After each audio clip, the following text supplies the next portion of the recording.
Selamat datang di podcast Trenasia bersama Watch Indonesia. Saya Beira Triasdian, pengampanya energi terbarukan dari Trenasia. Di sini kedatangan tamu nih. Silakan memperkenalkan diri. Halo semua pemirsa podcast Trenasia dan Watch Indonesia. Saya Ninis dari Yayasan Rumah Energi. Oke, sebenarnya di kesempatan kali ini nih kebetulan ada Ninis. Kita tuh kan sering banget nih dengar tentang transisi energi dari forum global sampai kebijakan pemerintah. Kita ngomong tentang beralih ke energi terbarukan. Nah, yang jarang kita tanyain transisi energi ini tuh untuk siapa sih? Nah, kebetulan kita ada Ninis. Kita mau ngomongin nggak cuma kebijakan, tapi bahkan saya pengen nanya tentang pengalaman langsung di lapangan nih. Apa benar nih kalau di kondisi energi di komunitas ini tuh ketika belum ada inisiatif dari Yayasan Rumah Energi, kayak gimana sih aksesnya, adakah atau enggak, listriknya ada atau enggak, terus mahal nggak sih gitu di masyarakat? Silakan Miss.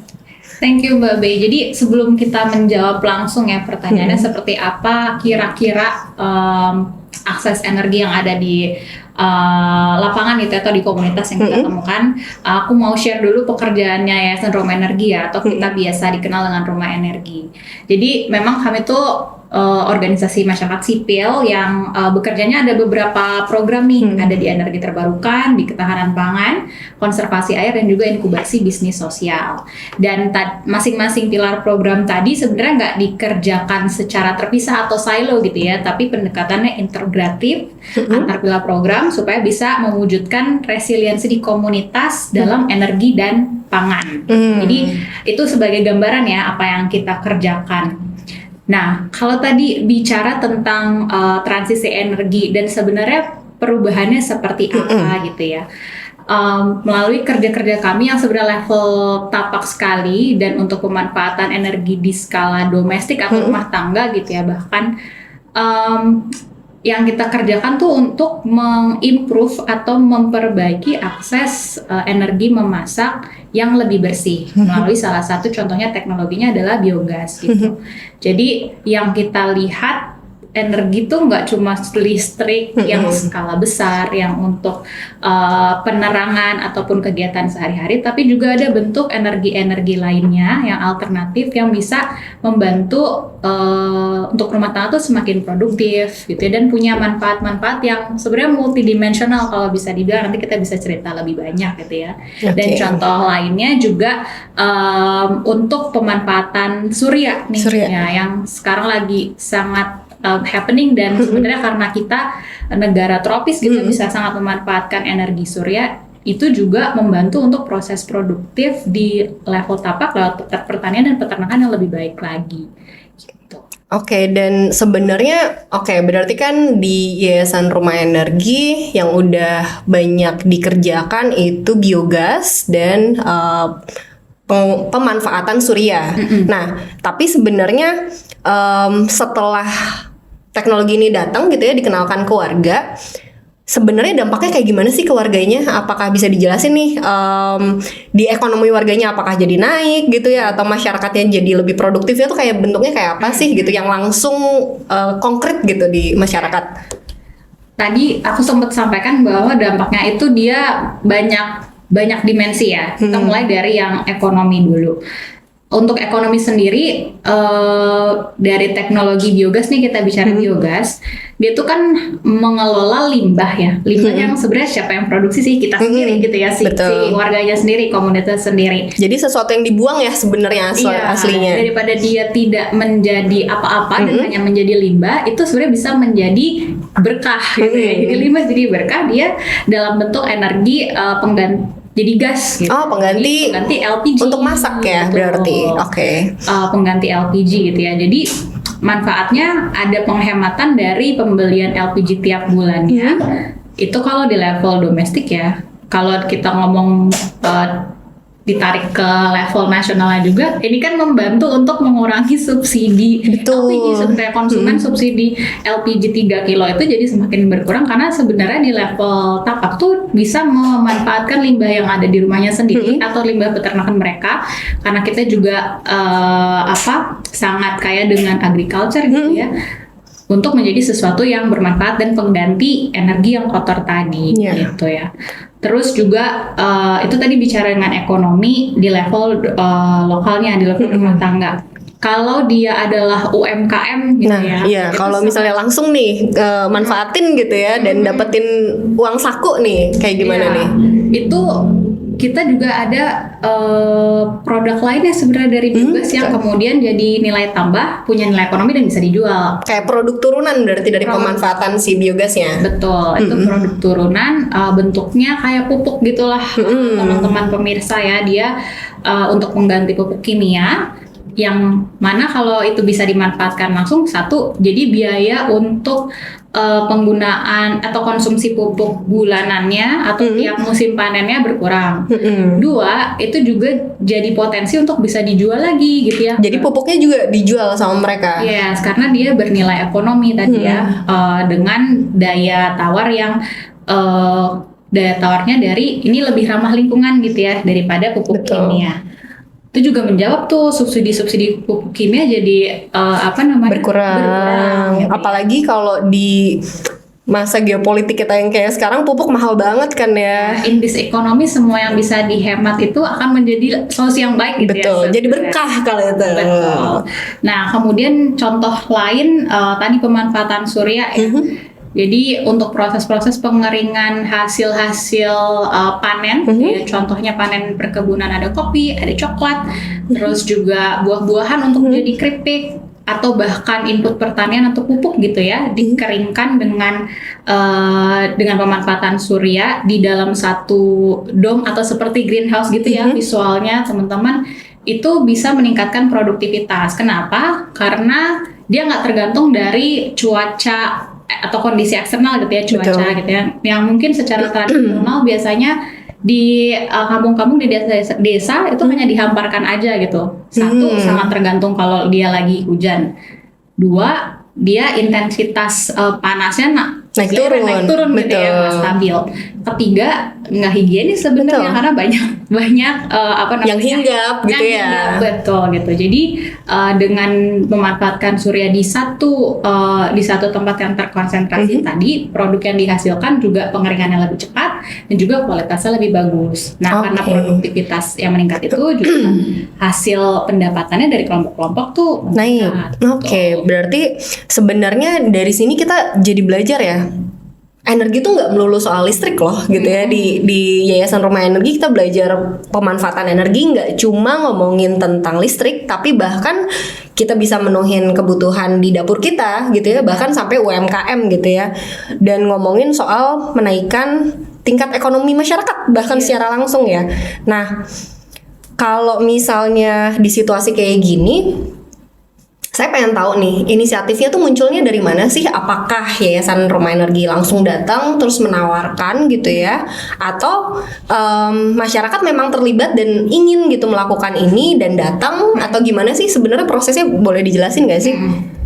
Sebenarnya kunci awalnya ya untuk satu adopsi teknologi, inovasi atau praktek baru itu pasti perlu ada pemantik dulu, ada titik poin di mana terinspirasi lah gitu. Betul.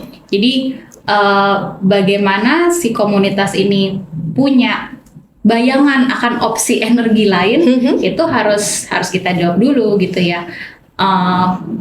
Gampangnya gini, orang mungkin kalau nggak diajak gaul keluar dia nggak akan tahu dunia luar seperti apa gitu kan. Jadi memang harus dapat memantik ide itu untuk bisa terinspirasi. Nah di situ kita masuk dengan edukasi ya, memperluas cara pandang mereka terhadap solusi dan pilihan energi alternatif apa yang ada, yang mereka bisa pilih sesuai dengan resiko iklim yang mereka hadapi sehari-hari. Bahkan mereka dihubungkan langsung sama masalah iklim gitu ya di kehidupan mereka sehari-hari. Jadi memang pendekatan kita tuh core-nya adalah dari si krisis iklim tadi. Betul. Apa yang mereka bisa mitigasi, apa yang mereka perlu adaptasi supaya mereka tetap sustain gitu ya secara penghidupan ataupun kegiatan produktifnya. Nah, jadi yang poin kedua juga AB gitu ya, ini sangat berlaku gitu ya di masyarakat Indonesia. Seeing is believing gitu. Jadi harus lihat dulu untuk percaya, oh ini ada proven modelnya, ini ini berhasil gitu ya. Jadi biasanya itu di dalam satu komunitas ya, setelah diedukasi tadi dengan pendekatan masalah dulu gitu ya, krisis iklimnya, kemudian opsi-opsi apa yang bisa dilakukan untuk meningkatkan daya tarik mereka, dan kemudian mereka bisa memformulasikan, oh solusi ini nih tepat nih buat saya gitu ya. Yang terakhir adalah kita lihat ya secara teknis dan non teknisnya, apakah tepat untuk difasilitasi di sana. Maksudnya adalah gini, secara teknis untuk satu teknologi pasti ada banyak pertimbangannya. Betul. Misal luasan lahannya, terus ketersediaan energi airnya gitu ya untuk melengkapi gitu. Terus juga dari segi non teknis seperti kesiapan ataupun komitmennya seperti apa sih gitu. Dari masyarakatnya langsung. Betul gitu. Karena inginnya kan sesuatu yang diadopsi ini menjadi sustain ya, menjadi berlanjut gitu. Nah, setelah ada nih pelaksana yang memang bisa kemudian mengadopsi si teknologi-teknologi ini, dilihat lagi siapa ya kira-kira yang menjadi championnya gitu ya, yang istilahnya di komunitas tuh paling vokal lah. Dan ini menarik karena ibu-ibu itu sangat-sangat sangat inspiratif untuk tetangga-tetangganya gitu ya. Jadi melihat dari rumah tangga yang lain, kok sekarang udah masaknya lebih mudah ya. Itu ada rasa kepingin gitu. Jadi Getok Tular itu masih sangat bekerja ya di komunitas di Jadi sebenarnya menular banget gitu ya, setelah ada satu model yang berhasil, itu akan menular dengan mudah dan cepat gitu ya. Berarti sebenarnya malah mau nanya ininya nih, berarti masyarakat terlibat langsung dari awal, tapi dipantik gitu ya. Dipantiknya bisa dari Yayasan Rumah Energi atau mungkin dari yang focal point tadi gitu ya. Tapi ketika udah berjalan tuh kayak gimana sih perubahan yang paling kerasa di masyarakat ketika model itu udah ada, terus tiba-tiba ada yang kepengen gitu ya kayak tadi, itu jadinya kayak apa sih? Nah ini mungkin juga menambahkan ya bahwa dialog-dialog di awal tadi untuk perencanaan yang partisipatif dan bersama tadi itu nggak hanya dari warga, tapi kalau kita mulai di level desa tuh perwakilan pemerintah desanya juga ikutan. Jadi ternyata pun mereka butuh opsi-opsi lainnya juga gitu, dan jadi baru terbuka, oh ternyata bisa ya kita mengelola limbah tuh jadi satu gas gitu. Dan setelah melihat model tadi itu jadi bahan advokasi sebenarnya, itu bahan komunitas untuk menyuarakan ke level desa atau bahkan nanti bisa lebih tinggi, supaya mungkin di situ ada kebutuhan untuk perbaikan kah, untuk monitor yang lebih lanjut kah, atau mungkin tadi yang ngantri tadi yang pengen juga itu mungkin ada dana-dana dari desa yang bisa dialokasikan ke sana gitu ya, karena kan mungkin tiap tahun punya mekanisme ya untuk perencanaan yang baru itu ya dengan anggaran yang ada. Nah itu sebenarnya yang kita lihat, dan perubahannya ada ini ya, peningkatan awareness terhadap permasalahan iklim. Oh malah langsung kerasanya kayak gitu. Jadi ini kaitannya dengan, mungkin aku kasih salah satu contoh dari sektor sapi perah di Indonesia gitu ya. Jadi yang Rumah Energi kerjakan juga, kami mendampingi peternak yang segmennya tuh sapi perah. Nah, intervensinya ada banyak gitu ya, kaitannya sama peternakan yang baik dan benar seperti apa, good agriculture practice-nya gitu ya, dairy farming practice-nya. Nah, salah satu atau bagian kecilnya aja tuh sudah biogas gitu, dari sekian banyak itu. Nah, dengan adanya biogas ini, dia sebenarnya kebersihan kandangnya meningkat, jadi biosecurity praktisnya itu checklist lah gitu ya. Dan ini juga meningkatkan kualitas dari sapinya. Oh, gitu. Jadi si produksi dari volume dan kualitas produksi susunya itu lebih bagus dan lebih banyak gitu. Jadi ini juga meningkatkan daya jual tadi, harga si susu yang dia setorkan ke industri pengolahan susu ataupun ke koperasi-koperasi. Oh, wow. Jadi perubahannya apa ya? Bahkan untuk satu sektor ekonomi peternakan tuh sangat-sangat bermanfaat gitu ternyata ya, dari satu teknologi yang tadi kita kira cuma manfaatnya gas aja. Tapi ternyata untuk sustainability dari livelihood-nya mereka tuh sangat berasa. Oke, tadi kan ngomongin tentang peternakan nih. Kalau dari selain peternakan ada nggak sih pengalamanmu di Yayasan Rumah Energi nih? Ini case yang bagus juga ya. Jadi kalau teman-teman ingat di awal tahun 2025 itu sempat LPG 3 kilo langka. Oh iya benar. Ya, yang pangkalan Susah ada ditutup itu. Dan jadi mahal di banyak daerah. Itu kita banyak banget dapat cerita dari teman-teman yang memang sudah pengguna biogas. Mereka sama sekali nggak pusing gitu ya. Wow. Giliran tetangga-tetangga yang masih nyari tuh mana pangkalan yang buka dan bisa beli, ataupun kalau ada tuh harganya naik banget. Mereka resilient tadi ya. Jadi mau di luar kondisinya seperti apa, untuk pengadaan energi di level rumah tangganya mereka sudah secure, sudah aman di situ. Itu kalau kita mau flashback dengan cerita yang lalu ya, dan apalagi nih kalau kita mau lihat kondisi saat ini gitu ya, di mana energi lagi sulit, misalnya dalam aspek biaya tuh lagi tinggi gitu ya. Mana bensin baru naik gitu ya. Gitu, sangat-sangat fresh from the oven gitu. Jadi punya opsi energi bersih dan yang bisa dimanfaatkan atau memanfaatkan apa yang ada di lingkup kita, itu sangat-sangat mengungkit kemandirian gitu.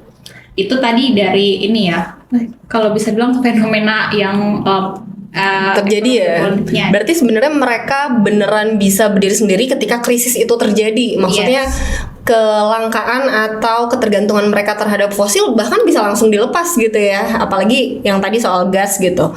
Nah, berarti sebenarnya menurutmu Ninis, kalau dibandingin sama sistem energi yang ada nih, yang masih fokus banget sama listrik gitu ya, tapi pengen ngomongin sistem energi yang lebih luas deh. Menurut kamu, model yang sudah dilakukan sama Yayasan Rumah Energi di banyak kasus gitu ya, di banyak contoh yang dibikin sama Yayasan Energi bersama masyarakat, dia tuh jauh sistemnya lebih menguntungkankah atau masih ada kerugiannya gitu untuk masyarakat, atau dibandingin sama si sistem energi yang ada, gimana sih kamu ngebandinginnya gitu? Apakah sistem energi ini harus bisa, ya coba diceritain menurut kamu kayak gimana sih? Dari aspek ketahanan itu udah satu win yang ketahanan energi ya. Betul. Itu udah satu aspek win yang bisa kita catat gitu ya, kalau dibandingkan dengan sistem yang ada. Kemudian yang lain juga memang sih untuk memiliki si teknologi ini dia kan perlu investasi ya gitu. Betul. Dan itu ada hitung-hitungan ROI-nya lah gitu, sampai berapa tahun kemudian dia investasinya balik gitu ya, dan kita malah mendapatkan benefit tambahan. Tapi di luar dari hitung-hitungan ekonomi itu juga manfaat-manfaat lingkungan itu sangat dirasakan gitu ya. Kalau kita bicara dengan si biogas, dia tuh kan yang mau dia tangkap ini metan ya. Betul. Metan ini tuh gas jenis emisi yang ternyata bahkan 28 kali lebih parah daripada karbon dioksida. Ya, betul. Si global warming potentialnya itu. Dan ini sangat jadi solusi sebenarnya gitu ya. Yang perlu kita lihat adalah ternyata kita tuh juga berkontribusi untuk emisi-emisi tadi, dan ternyata ada yang bisa kita lakukan yang sesuai dengan lingkup kita aja gitu. Jadi itu yang kalau bisa dibilang lebih menguntungkan, dalam arti masyarakat tuh juga bisa ambil peran loh. Itu sebenarnya poinnya di sana ya.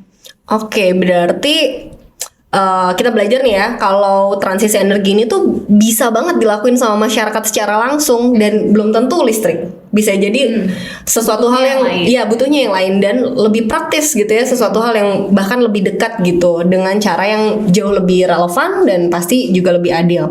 Nah, tapi juga pengen tahu nih, pasti kan caranya nggak mudah nih ya.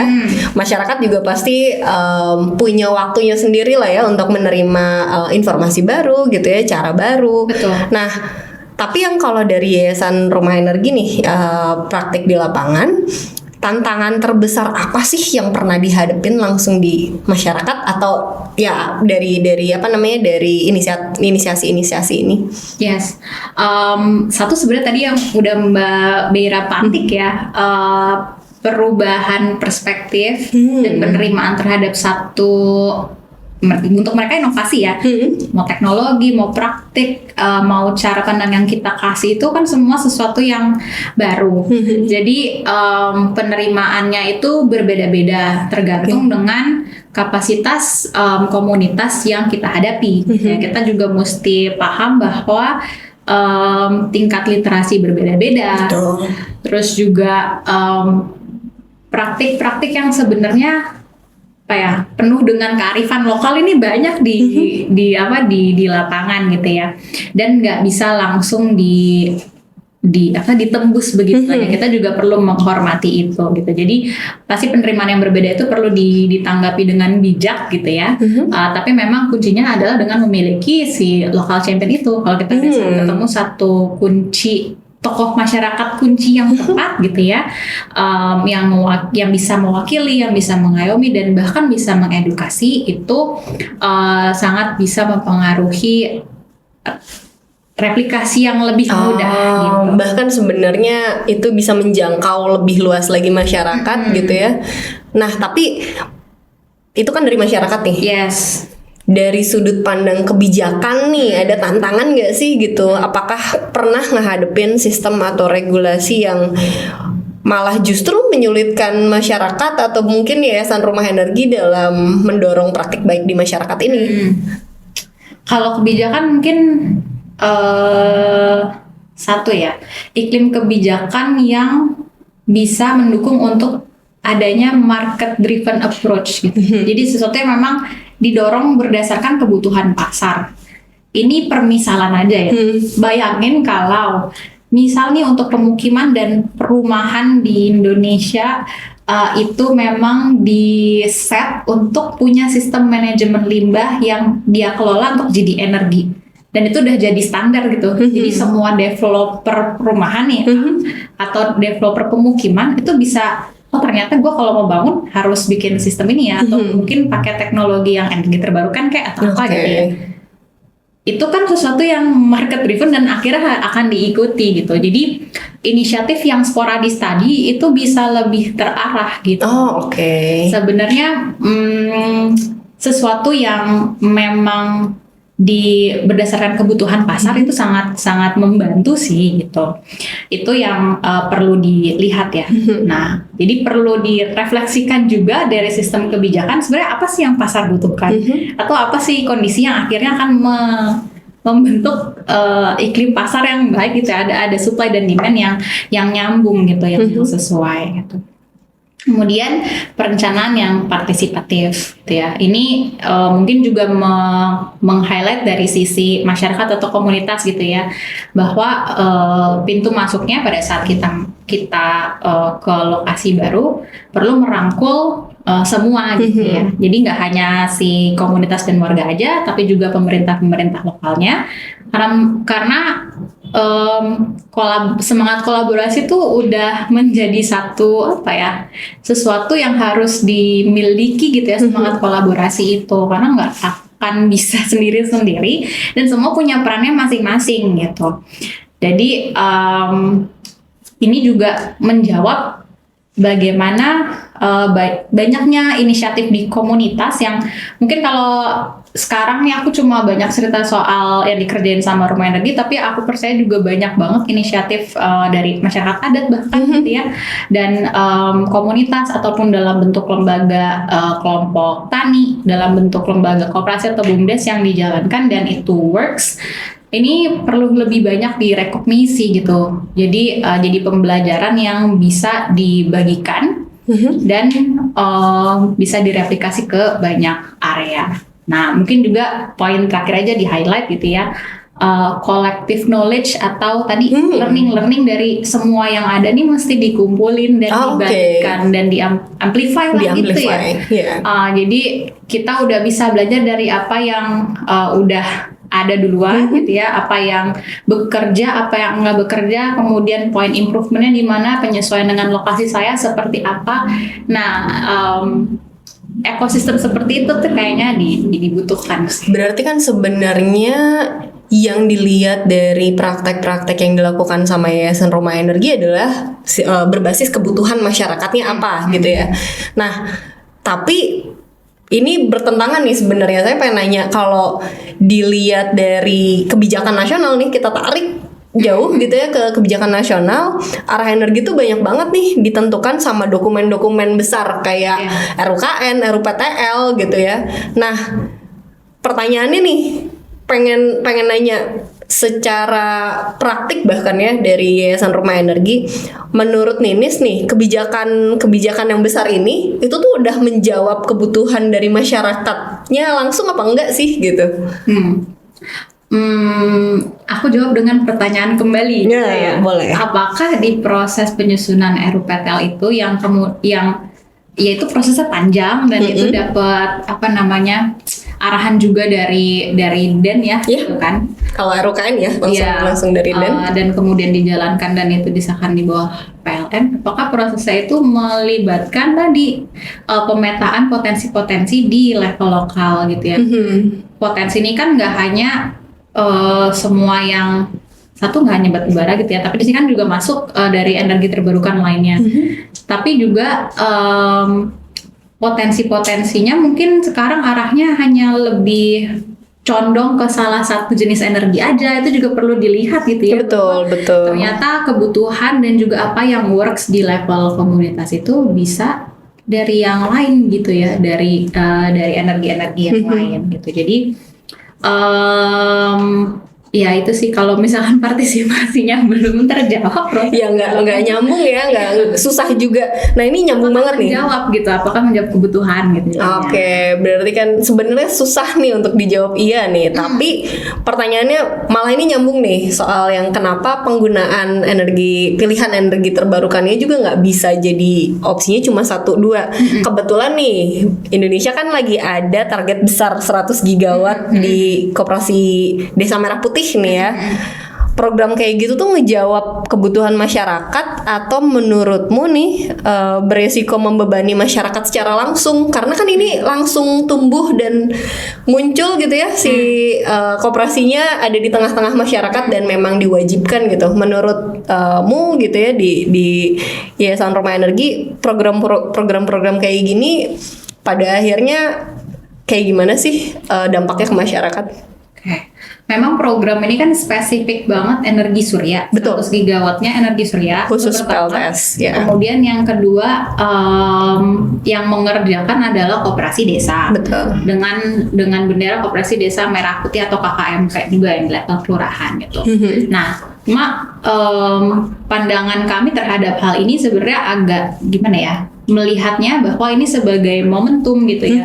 Oh, ternyata di level nasional ada lagi inisiatif tentang energi terbarukan yang memang mau dicanangkan secara masif. Itu satu sebenarnya adalah momentum yang baik sekali. Betul. Gitu ya, narasi yang baik. Tapi gimana caranya kita memaksimalkan ini menjadi satu kesempatan atau opportunity gitu ya, untuk satu, mendesentralisasikan sistem energi, karena kan pengennya ke level desa tadi ya, betul. Apapun itu ya, desa atau kelurahan bahkan ya. Iya, itu narasinya kuat banget untuk mendesentralisasikan sistem energi yang selama ini mungkin masih pendekatannya sentralistik gitu ya. Jadi sebenarnya adalah momentum. Nah, jadi mau menjawab apakah itu beresiko membebani atau malah terbantu, ini sangat tergantung dari bagaimana operasionalisasinya nih Mbak Bey nanti gitu ya. Si inisiatif ini udah ada, tapi kemudian komandonya tuh di siapa sih, pembagian perannya antara sektor bagaimana.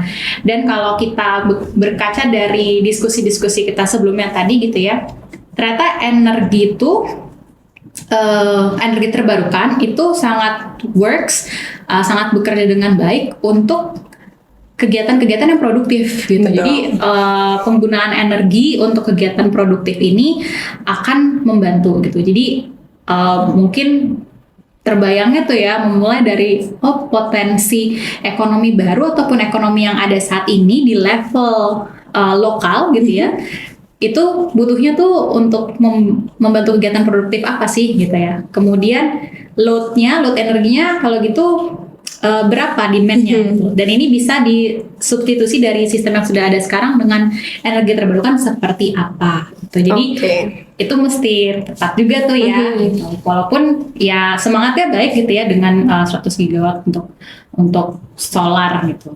Tapi kalau keadaannya nih dari apa yang dibangun di Indonesia gitu ya untuk operasi Desa Merah Putihnya gitu.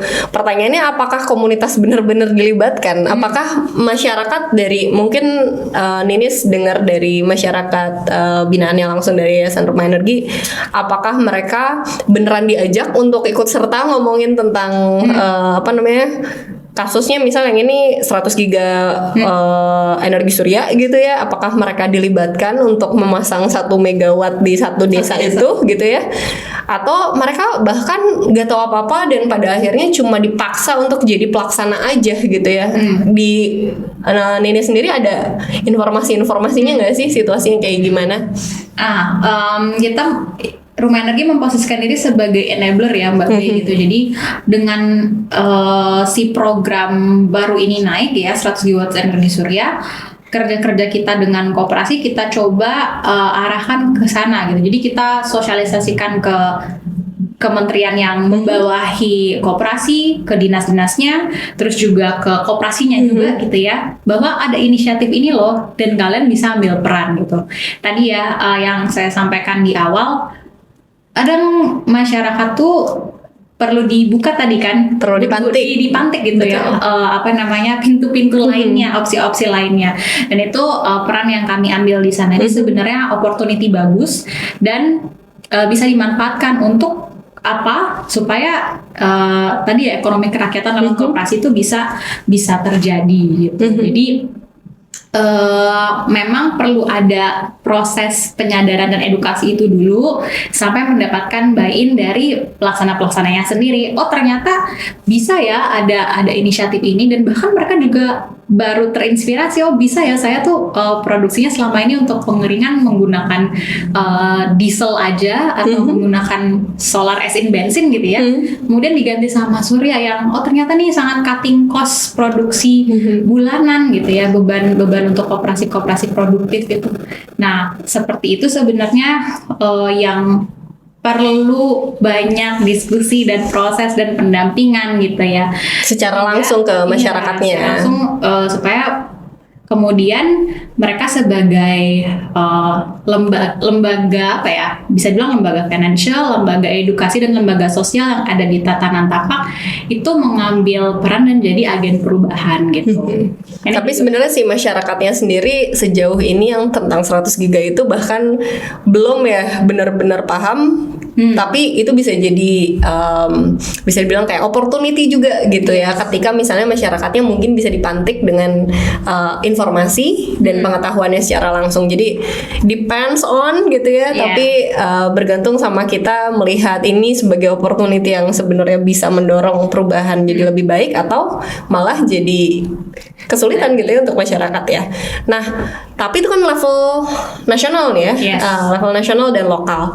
Kalau kita mundur lagi jauh gitu ya, ngomongin tentang level global, kita ngelihat kayak skemanya JETP misalnya yang mendorong transisi energi yang katanya berkeadilan gitu ya, itu jadi dicanangkan gitu ya. Nah pertanyaannya, dari pengalaman di Yayasan Energi, skema JETP atau skema-skema pendanaan partnership lainnya itu tuh nyampe nggak sih di komunitas? Mereka merasakannya seperti apa, atau bahkan benar-benar zero gitu, benar-benar buta gitu tentang itu? Silakan.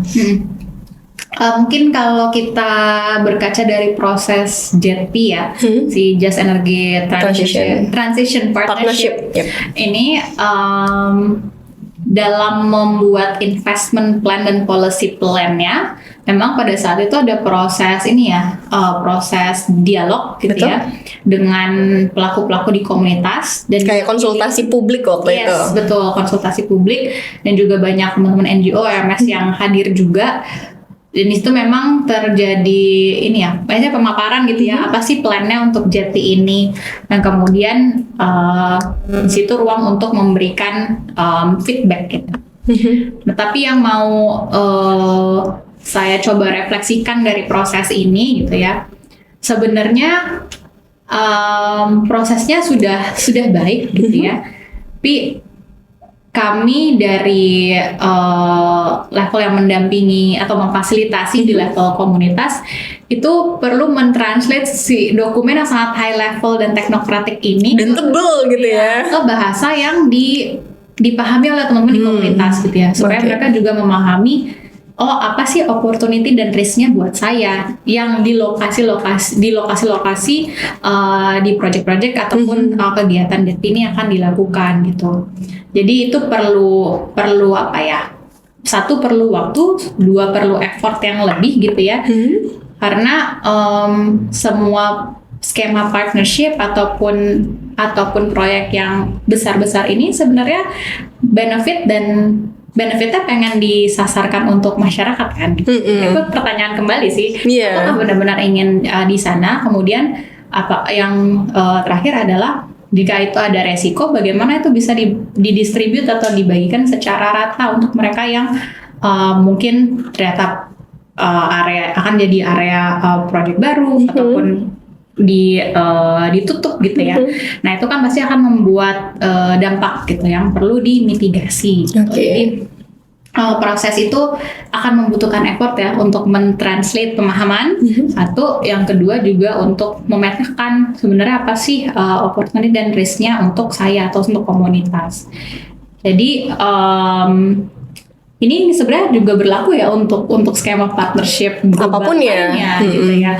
Apakah ada sistem yang mungkin bisa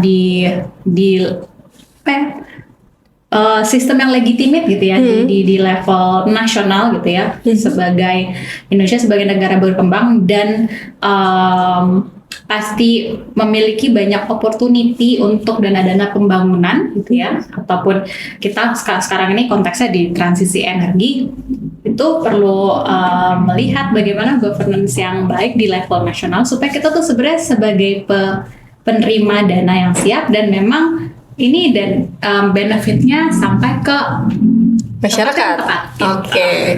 Berarti kan sebenarnya secara nggak langsung tadi jelas nih proses yang JETP aja kalau sebagai contoh dia waktunya terlalu sempit gitu ya untuk benar-benar sampai langsung ke komunitas gitu, dan belum ada skema yang tepat gitu ya atau standar mungkin perlindungan masyarakat dari pemerintahnya gitu dalam menerima si skema-skema pendanaan atau partnership kayak gitu. Nah, berarti kan sebenarnya pertanyaannya kalau ternyata masyarakatnya nggak langsung nyampe nih ya, langsung menerima manfaat secara langsung dari si skema-skema JETP atau semua skema transisi energi yang ada hari ini, berarti pertanyaannya siapa sih yang diuntungkan dari si transisi energi ini? Apalagi secara global ya, sebenarnya pengen tahu nih penerima manfaat dari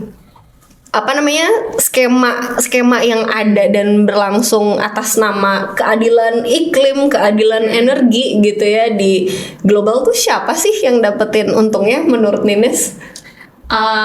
Itu untuk refleksi bersama ya kayaknya. Gimana secara historis juga ada tanggung jawab gitu ya. Betul. Dari negara-negara yang sudah maju sekarang terhadap negara-negara berkembang dengan dana-dana iklimnya gitu ya. Jadi shared responsibility ini perlu benar-benar diperhatikan gitu ya, dan bisa dilaksanakan project-projectnya di contohnya di kita gitu ya dengan baik dan benar, dan tadi mengedepankan prinsip-prinsip seperti rekognisi, redistribusi, restorasi, dan juga reparasi yang ada di level masyarakat gitu. Jadi untuk menjawab pertanyaan Babe, kalau yang diuntungkan nih siapa? Kalau drivernya dari komunitas, saya yakin itu akan menguntungkan untuk komunitas. Betul. Gitu ya, karena sesuai dengan apa yang dibutuhkan, sesuai dengan potensi.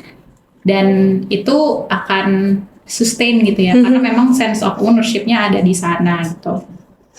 Tapi untuk yang sisi high level sepertinya perlu memperhatikan tadi secara sistemik, apakah sudah inklusif atau belum, Betul. apakah ini sudah standardized atau belum sistemnya atau safeguarding-nya gitu ya. Dan sebenarnya ini kan peluang ya kalau secara nasional bisa melegitimasi satu sistem yang bisa distandarkan untuk partnership lainnya. Saya rasa para dalam tanda kutip pendana, investor itu akan lebih aman dan nyaman masuk gitu ya. Dan itu tidak menutup kemungkinan untuk manapun gitu. Dan berarti kan sebenarnya si pendana maupun yang menerima dana itu harus punya standar masing-masing untuk pada akhirnya menghargai komunitasnya gitu ya, untuk memang menerima dana-dana iklim ini untuk mendorong transisi energi yang adil gitu ya. Nah, tapi sebenarnya apa yang terjadi di Indonesia juga mau kutanyakan nih Nes, banyak banget nih proyek-proyek yang pada akhirnya adalah turunan dari pendanaan-pendanaan global ini gitu ya, atau JETP bahkan gitu ya secara langsung, yang dia labelnya adalah energi hijau gitu ya. Oke. Nah, pertanyaannya dan banyak nih bentuk-bentuknya, mungkin PLTS terapung skala besar gitu ya, ada PLTA, ada geothermal gitu ya, ada lumayan banyak pilihan-pilihannya. Dan sebenarnya kan ini bisa dibilang kayak berbeda sama yang diceritakan oleh Ninis yang sangat bottom up gitu ya, sangat masyarakat minded gitu ya. Nah, pertanyaanku, apakah proyek-proyek energi hijau ini menurut kamu bisa adil dan memang sudah adil, atau harusnya kayak gimana sih menurutmu? Kalau ditanya bisa adil atau tidak, seharusnya bisa ya. Betul. Jika kita tadi ada beberapa prinsip yang kita pegang untuk transparansi, akuntabilitas, terus juga pemetaan risiko dan manfaat yang ini ya benar-benar detail gitu untuk semua yang terlibat di dalam situ gitu. Jadi dimulai dari proses planning, implementasi, sampai itu kemudian ada proyeknya, dan bahkan scaling itu ya disepakati bersama gitu ya. Itu kan yang idealnya. Disepakati bersama siapa sih gitu ya. Ya secara lokusnya, kalau kita mau bicara lokasi ya masyarakat yang ada di sana. Oh, langsung harusnya bahkan. Iya. Dan kalau pemilik proyek pemilik proyek ini kan suka berbeda ya dengan pemerintah di daerah gitu. Itu juga mesti ada penyamaan persepsi, kemudian kesepahaman akan peran dan juga tanggung jawab gitu. Karena lagi-lagi mungkin ada beberapa kasus yang karena sentralistik tadi itu pendekatannya pemerintah daerahnya ini luput gitu ya untuk diikut sertakan gitu. Jadi itu perlu kita seimbangkan lah gitu semuanya. Oke, berarti kan kalau misalnya kita ngomongin tentang transisi energi, kita nggak cuma hanya berubah dari sumber energinya dari fosil ke energi terbarukan, tapi sistemnya pun harus berbeda, harus ada banyak prinsip-prinsip yang harus dipenuhi. Terus yang pengen ditanya adalah mungkin pertanyaan terakhir nih, kalau misalnya kita melihat pengalaman komunitas yang sudah dilakukan oleh Yayasan Rumah Energi, terus dan gimana cara mereka berjalan gitu. Apa sih yang harus diubah dari kebijakannya agar model-model yang sudah dilakukan oleh Yayasan Rumah Energi ini bisa berkembang? Terus juga mungkin gimana caranya biar kita bisa adil tuh terhadap transisi energi yang bahkan sudah dilakukan oleh Yayasan Rumah Energi nih. Cerita-cerita dari Tapak ini bisa dilakukan. Gimana caranya biar bisa adil nih dari pengalamanmu di lapangan? Silahkan. Okay. Itu dua pertanyaan. Betul. Yang pertama, kira-kira butuh apa sih supaya modelnya berkembang? Betul. Ya? Ini tadi udah sampaikan di awal, pendekatan yang berbasis pasar itu ya, itu sangat-sangat membantu sekali. Contoh dengan elektrifikasi di kendaraan gitu. Terus ada insentif dia bebas gage, pajaknya juga dibebaskan. Itu kan strategi-strategi untuk mendukung pertumbuhan pasar ya. Jadi demand-nya naik gitu. Itu kan dari satu sisi aja transportasi. Nah, kemudian gimana untuk pengadaan energi lainnya yang kaitannya dengan kegiatan produktif berbasis UMKM, berbasis koperasi BUMDes di level desa ataupun pemerintah daerah untuk utility-nya gitu ya. Itu juga perlu ada mekanisme-mekanisme yang insentivisasi gitu ya. Jadi mendukung di sana. Kemudian yang kedua, kalau kita bicara perubahan di komunitas, itu akan jadi kerja berat banget kalau kita harus edukasi setiap saat gitu ya. Jadi mungkin satu pamungkasnya memainstreamkan atau mengarus utamakan narasi transisi energi ini mesti di level yang sedini mungkin gitu ya. Apakah lewat pendidikan gitu, lewat komunitas anak muda gitu. Dan ini bisa dilakukan untuk mendukung kerja-kerja yang mungkin selama ini masih di fill gap-nya oleh NGO ataupun OMS gitu ya. Jadi ini sistem pendidikan ini sangat jadi tonggak juga ya untuk mengamplify, butuh loh transisi energi, butuh loh kita melek dengan krisis iklim ini. Karena kalau buminya udah nggak kuat menahan kita, terus nanti generasi mudanya mau gimana gitu. Benar, terus gimana caranya mereka hidup ya, susah juga nantinya. Itu tadi yang kaitan dengan model apa sih yang dibutuhkan ya. Terus untuk menjadi benar-benar adil dibutuhkan apa? Satu, pemahaman akan adanya peran dan tanggung jawab yang berbeda di masing-masing stakeholder gitu ya. Dan yang penting komunitas warga itu punya peranan penting juga loh gitu. Nah ini kadang yang mungkin kita nggak sadar gitu ya. Ternyata gue bisa kok berkontribusi gitu ya. Bisa membuat perubahan dan sekecil apapun perubahan itu tetap perubahan yang baik kan gitu. Dan sesuatu yang dilakukan dari level tapak itu sebenarnya sangat bisa menginspirasi dan bahkan mendorong untuk penyesuaian kebijakan gitu kan. Jadi dengan banyaknya, aku yakin ini banyaknya proven model yang works di level komunitas, mari kita sama-sama perkuat collective knowledge tadi gitu ya, untuk saling berbagi knowledge, berbagi pembelajaran, dan ini di secara strukturalnya gitu ya di pemerintah punya ruang untuk bisa mengakomodir dan juga mendukung hal-hal ini gitu. Jadi diwarok lah gitu. dengar gitu. Oke, mungkin dari sini kita belajar nih trendsetters. Satu hal bahwa tadi kalau dari awal kita belajar transisi energi itu bukan cuma listrik. Ada banyak hal yang bisa digunain dari masyarakat gitu ya, yang mendorong bahkan kesejahteraan masyarakat secara langsung.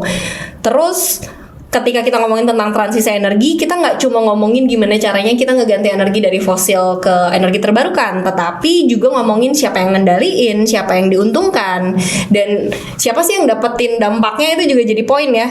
Tadi ada satu hal yang saya tekanin, saya dapat nih penekanannya dari Ninis, bahwa di sini penting gitu ketika ngomongin tentang transisi energi yang berkeadilan, penting untuk memahami peran masing-masing gitu ya di setiap stakeholder, gimana caranya mereka punya sistem yang baik dari atas, tetapi juga masyarakat dilibatkan secara penuh karena mereka yang bahkan merasakan dan mengerjakan dan memanfaatkan energi terbarukan itu langsung gitu ya.